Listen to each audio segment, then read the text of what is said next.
If you're constantly adjusting filters in your smart inbox just to see the messages that matter to you, then let me show you how Sprout can fix that.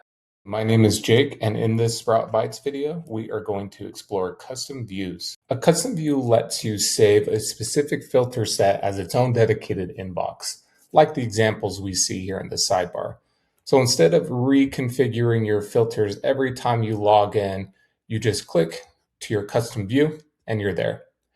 You can create a custom view from clicking on the plus icon or directly from your All Messages inbox.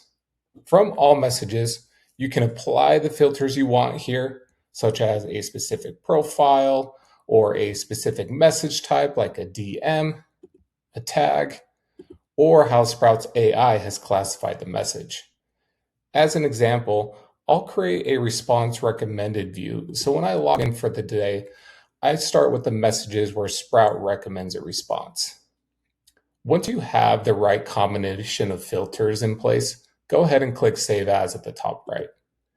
You'll be brought to this confirmation page where you can confirm that your filters are set, and then you can just hit Save. You'll then give your custom view a name and decide who can access it. Maybe it's just for you. Maybe it's for you and a couple of other teammates, or perhaps it's for everyone in the current group. Once I hit save, that new custom view is populated and we can see it over in the left sidebar in alphabetical order. You can use custom views to surface high priority messages based on sentiment or how the message is tagged, or you might build dedicated views per team so each group only sees what's relevant to them. And once your view is set up, you can take it further with message spike alerts, which are email notifications that fire when the volume of incoming messages for this custom view exceeds your normal volume. Navigate to the three-dot menu at the top of your custom view and click on Spike Alert Settings. This will take you to our backend inbox settings where we can configure our spike alert by adding the teammates we want to be notified and dragging the sensitivity slider to tune in how often alerts go out.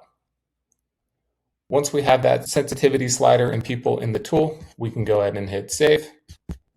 And then we can toggle on our spike alert for our specific custom view.